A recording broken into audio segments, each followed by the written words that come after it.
A millionaire bursts through the wrong door in his mansion and freezes. His poorest servant is surrounded by golden light, praying for his empty soul. The peace on her face is worth more than everything he owns. What she reveals next breaks him completely, and his secret act of kindness creates a miracle no one saw coming. Before we begin, drop a comment. What time is it where you are? Let's dive in. There was a door in a mansion that nobody talked about. Not the servants, not the gardeners, not even the cook who had worked there for 20 years. It sat at the end of a long hallway on the third floor, plain and wooden, so ordinary that it seemed invisible among all the gold and marble. But Richard Stone knew it was there. He passed it every morning on his way to his office, his leather shoes clicking against the shiny floor like a clock ticking away the hours. Click, click, click. He never looked at the door, never wondered what lived behind it. In his world of silk ties and important meetings, small doors didn't matter. Richard Stone was the richest man in the city. His mansion had 42 rooms, each one more beautiful than the last.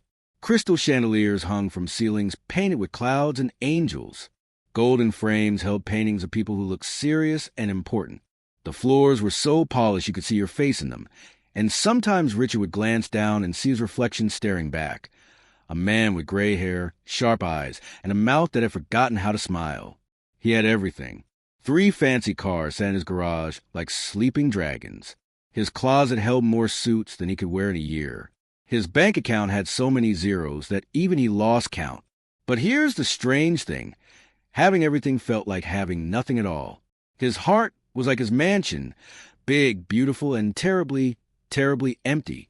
The servants moved to the halls like ghosts. They cleaned, they cooked, they arranged flowers in crystal vases. But Richard barely saw them. To him, they were just shadows that made his life work. He didn't know their names, didn't ask about their families, didn't wonder if they were happy or sad or dreaming of something more, until Rosa came. She arrived on a gray Tuesday morning, carrying a small suitcase held together with rope.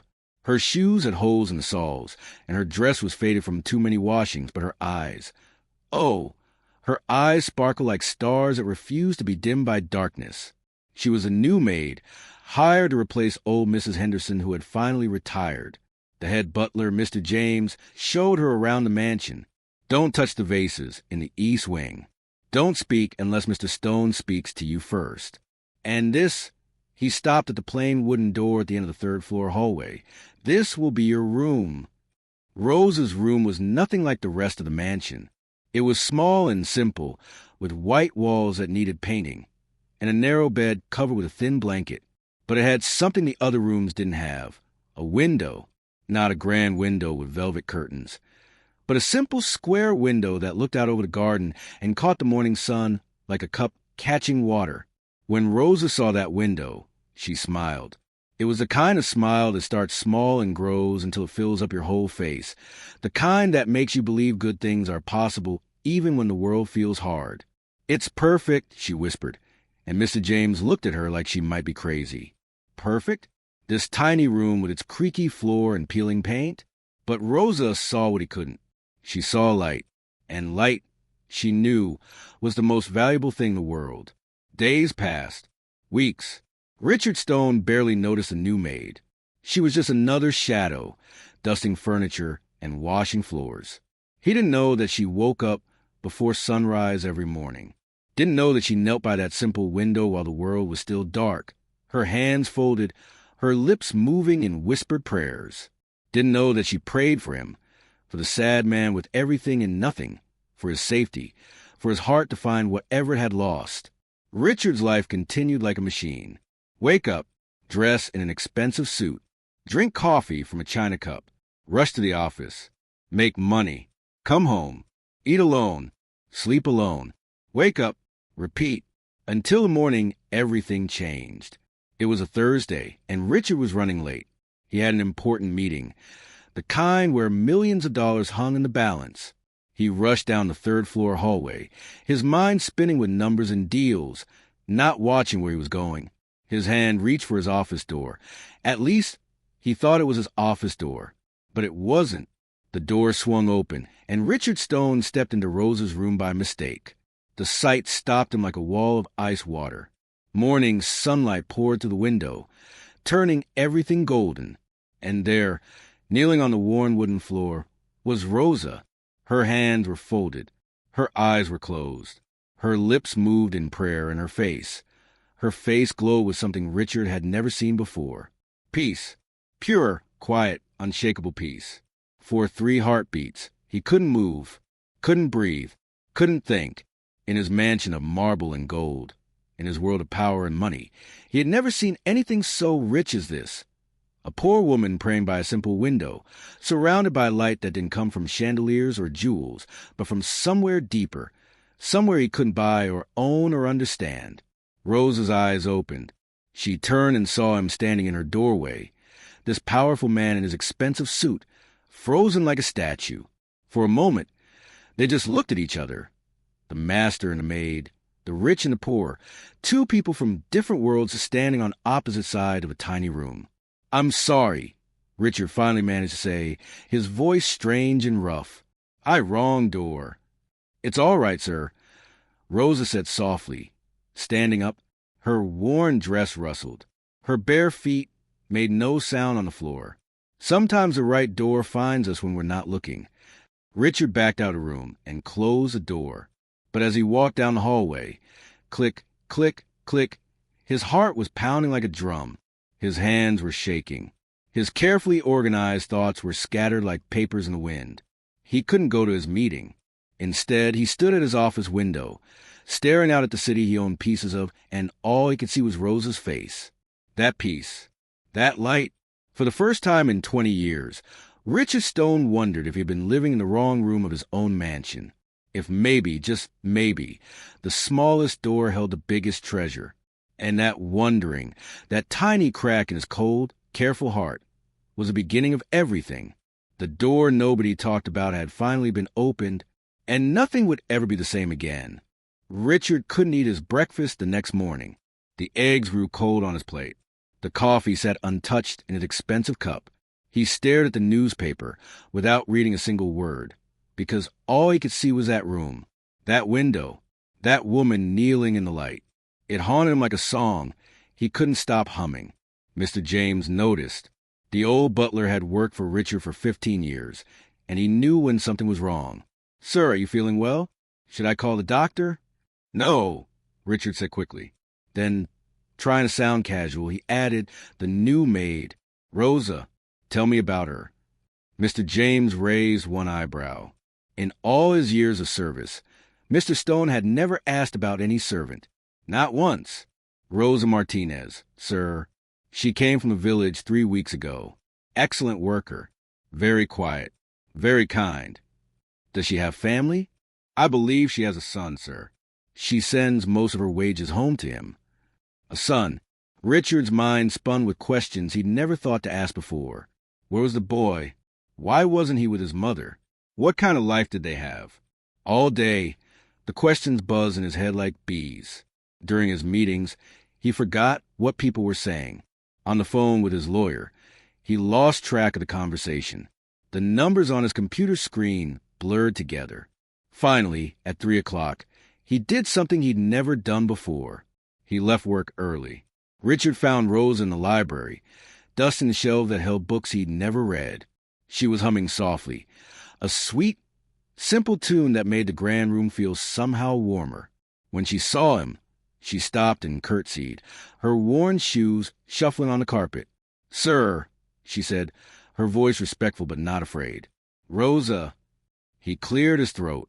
His heart was pounding again, just like yesterday. "I want to apologize. For yesterday. For entering your room without permission. There's nothing to apologize for, sir. Mistakes happen. They're often how we find what we need." Such a strange thing to say. Richard studied her face. The lines around her eyes that came from smiling, the strength in her shoulders despite her thin frame. "What were you doing?" he asked, even though he already knew. "By the window?" Rosa set down her dust cloth. She looked at him with those sparkling eyes, and Richard felt like she could see right through his expensive suit, right through his skin, straight into the empty places inside him. "I was praying, sir." "For what?" "For you." The words hit him like a punch to the chest. For me? Why would you pray for me? Because everyone needs prayers, sir. Rich or poor, happy or sad. I pray for you, for your family, for the people who work here, for everyone who enters this house. I pray that you find what you're searching for. I'm not searching for anything, Richard said, but even as the words left his mouth, he knew they were a lie. Rosa smiled gently. The people who say they're not searching are usually the ones who need to find something most. Richard felt something crack inside him, like ice breaking on a frozen lake. Tell me about your son, he heard himself say. Rosa's whole face changed. The smile that spread across it was so bright, so full of love, that Richard had to look away. It hurt to see that much joy when he'd forgotten what joy felt like. His name is Miguel, she said softly. He's 12 years old. Smart as a whip. That boy, he loves books and numbers. Wants to be a teacher someday. Where is he? Back in the village with my sister. I work here so I can send money for his school. Every week, I send everything I can. Education is the greatest gift I can give him, the one treasure no one can ever take away. Richard thought of his own childhood, private tutors, the best schools, everything handed to him on a silver platter. He'd never wonder what it cost because nothing had ever cost him anything. The window, he said quietly. You said light always finds you there. What'd you mean? Rosa walked to the library window and looked out at the garden. When you pray, sir, you open your heart like a window. And when your heart is open, light can come in. Not the light from the sun, though that's nice too, but the light that shows you truth. The light that reminds you that you're not alone, even when you feel lonely. The light that makes you strong enough to love people, even when love is hard. Richard joined her at the window. Outside, birds sang in the trees. Flowers bloomed in colors he'd never really noticed before. The world, he realized, had been going on without him, full of beauty he'd been too busy to see. I have everything, he whispered. But when I saw you yesterday kneeling in that room, you had something I don't have. What's that, sir? Peace. Rosa turned to him, and Richard saw tears shining in her eyes. Peace doesn't come from what you have, sir. It comes from what you give, and who you give it to. That night, Richard couldn't sleep. He walked through his mansion in his silk pajamas, his bare feet cold on the marble floors. 42 rooms, 42 empty spaces filled with expensive things. When had his life become this?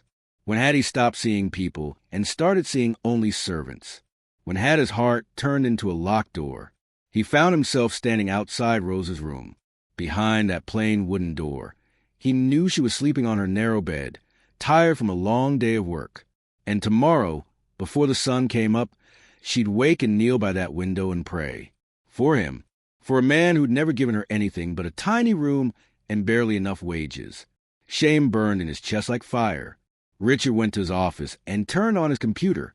His fingers shook as he typed, Miguel Martinez, student. The search took only minutes. He found the village school, found the records, found the truth. Rosa's son was brilliant, top of his class in every subject. But the school was struggling. They needed books, supplies, better teachers. And Miguel's fees were 3 months behind because Rosa, despite sending every penny, simply didn't earn enough. Richard stared at the screen for a long time. Then he picked up his phone and made a call. It was midnight, but some people answer when rich men call. I want to pay someone's school fees, he said, anonymously, and I want to donate to their school. Books, supplies, whatever they need, but no one can know it came from me. No one. The voice on the other end agreed. Money, after all, talks loudly even at midnight. But Richard wasn't done. Something had woken up inside him, something that had been sleeping for years. He thought of Rosa's words. Peace comes from what you give. The next morning, something changed in the mansion. Richard came down to breakfast, and instead of eating alone in the dining room, he walked into the kitchen. The cook nearly dropped her pan. Mr. James froze with a teapot in his hand. The maid stared like they'd seen a ghost. I'd like to eat here, Richard said. With all of you, if that's all right. No one moved. No one spoke. The rich master didn't eat with the servants. That's not how things worked. But Rosa, standing by the sink with her hands in soapy water, smiled. There's always room at the table, sir. Always. They sat together, the master and his servants, the rich and the poor, the powerful and the powerless. The food was simple, bread and eggs and fruit. But Richard tasted every bite, really tasted it, and it was the best meal he'd eaten in years, because he wasn't eating alone. As they ate, they talked.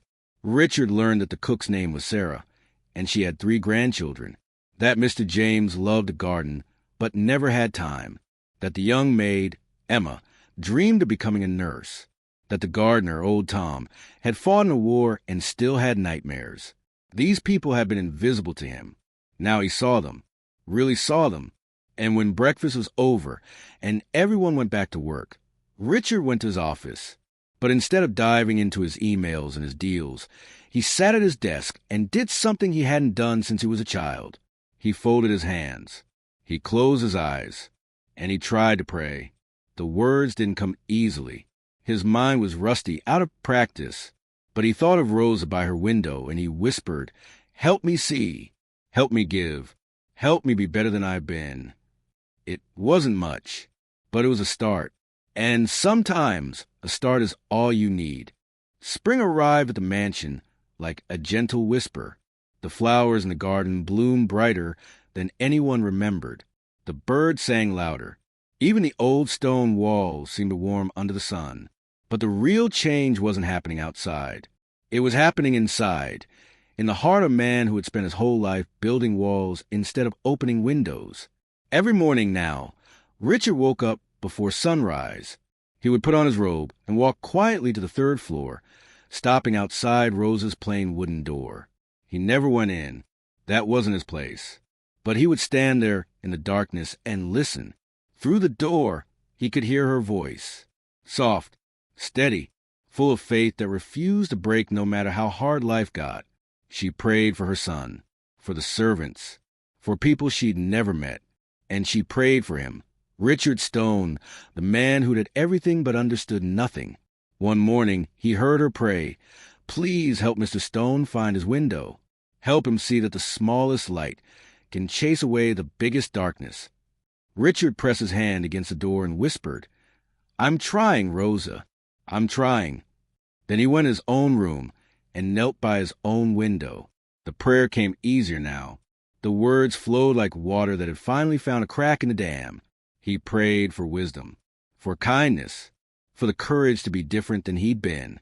And slowly, prayer by prayer, day by day, Richard Stone became a new man. The servants noticed first. Emma, the young maid, whispered to Sarah the cook, "He smiled at me today." A real smile. I almost dropped the vase I was carrying. Old Tom the gardener told Mr. James. He asked about my flowers, asked if I needed better tools, said he'd get me whatever I wanted. Sarah shook her head in wonder. Yesterday he asked for my recipe, said my bread reminded him of his mother's. I've worked here 12 years, and he never mentioned his mother before. But Rosa just smiled her knowing smile and said nothing. The changes kept coming, like dominoes falling in a beautiful pattern. Richard started reading the books in his library. Not business books, real books. Stories about people who struggled and loved and lost and kept going anyway. He learned that the world was bigger and more complicated and more wonderful than his balance sheets had ever shown him. He visited the village where Rosa came from, walked the dusty streets, saw the small houses with cracked walls and leaking roofs, met people who had so little but smiled so much. And he understood, finally, what Rosa had been trying to teach him. Wealth isn't what you own. It's what you share. One evening, Richard found a photograph on Rosa's dresser. She left her door open while taking out the trash. The picture showed a boy with Rosa's eyes and Rosa's smile, wearing a too-big school uniform, holding a book like it was made of gold. Miguel, Richard's heart swelled until he thought it might burst. That boy, that beautiful, brilliant boy who dreamed of being a teacher, that was Rosa's treasure, her reason for everything. The next day, Richard called the school again. I want to do more, he said. I want to fund a new library, new computers. I want to pay for scholarships for 10 students, 20 students, however many need help. That's very generous, sir. May we put your name on the building? No, Richard said firmly. No names, no plaques. Just help the children learn. Because he was finally learning the most important lesson of all. The best gifts are the ones given in secret, where pride can't spoil them. 3 months passed. The mansion had become something it never was before, a home. The servants no longer crept through the hallways like frightened mice. They laughed. They sang. They gathered in the kitchen for meals, and Richard joined them every single time, learning their stories, celebrating their joys, comforting their sorrows. One morning in June, Rosa didn't come to breakfast. Richard felt panic grip his chest. Was she sick? Had something happened? He ran up the stairs. Actually ran. Somebody hadn't done in years, and knocked on her door. Rosa, are you all right? The door opened slowly. Rosa stood there with tears streaming down her face, holding a letter in her trembling hands. What's wrong? Richard asked, his voice tight with worry. Rosa looked up at him, and Richard saw that her tears weren't sad. They were joy, pure, overwhelming, impossible joy. Miguel, she whispered. He graduated, top of his entire class. And the school, they gave him a full scholarship to university. A full scholarship. My boy is going to university. She collapsed into sobs, and without thinking, Richard wrapped his arms around her.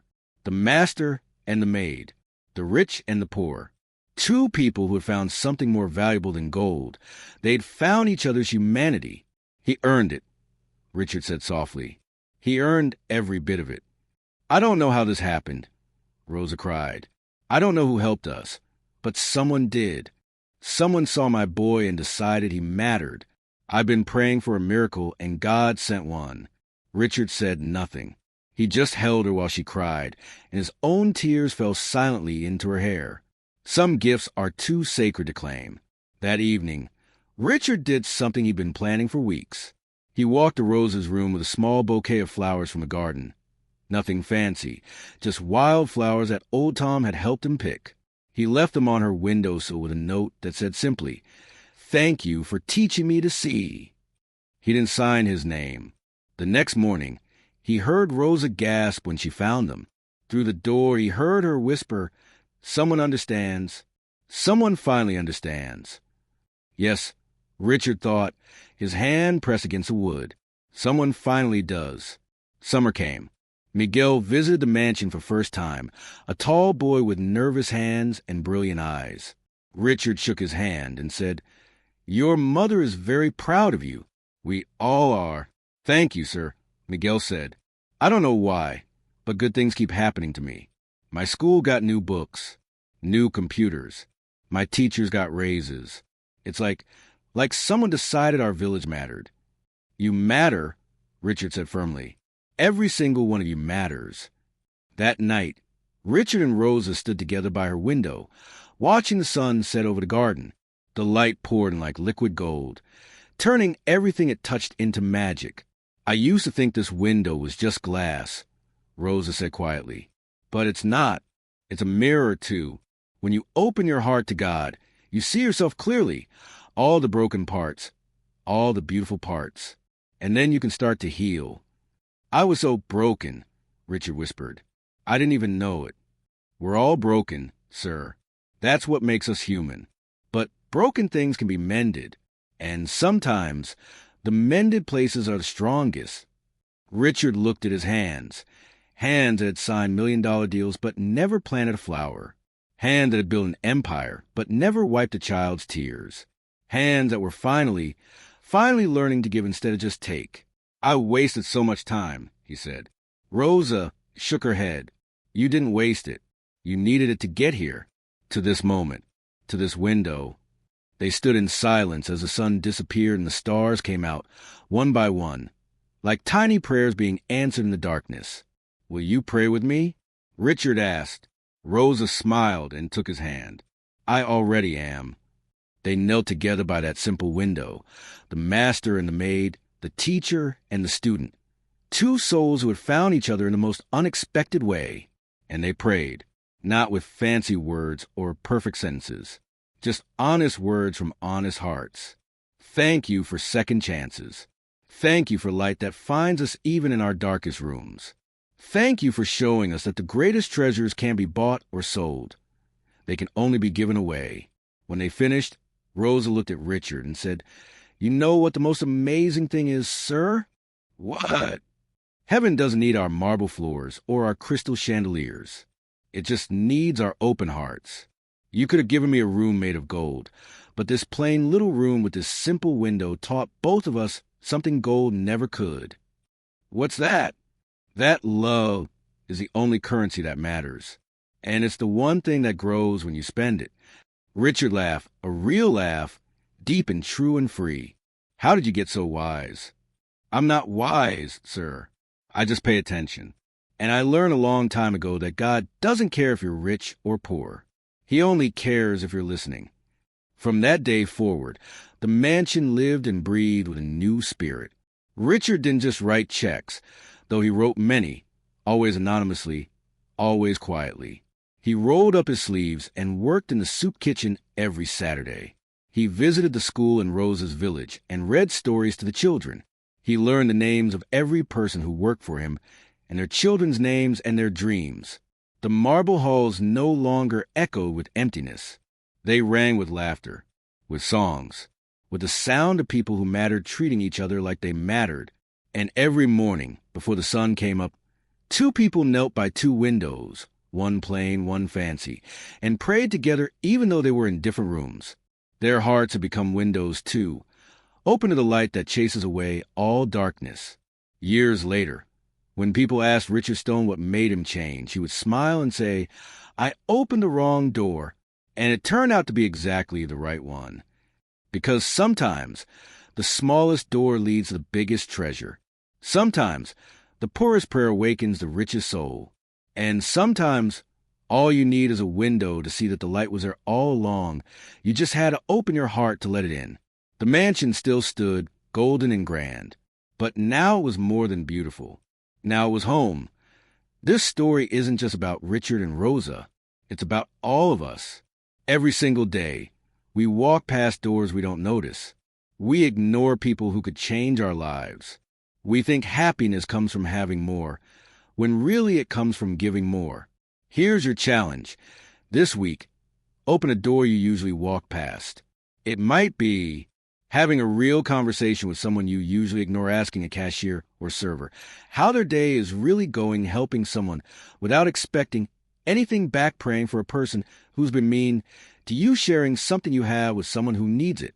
You don't have to be rich to be generous. You don't have to be powerful to be kind. You just have to be willing to see people, really see them the way God sees them. The smallest act of love can change someone's entire world. Maybe yours, maybe theirs, maybe both. So today, right now, ask yourself, what door am I walking past? Who am I not seeing? What light am I keeping to myself instead of sharing? Your window is waiting. Your heart is ready. All you have to do is open the door. Will you do it? Will you be someone's miracle today? The world is full of people praying for help. Maybe you're the answer they've been waiting for. Now go. Open your door. Share your light. Be the reason someone else believes in miracles. Because that's what heroes do. And you, my friend, have everything you need to be one. The end is really just the beginning.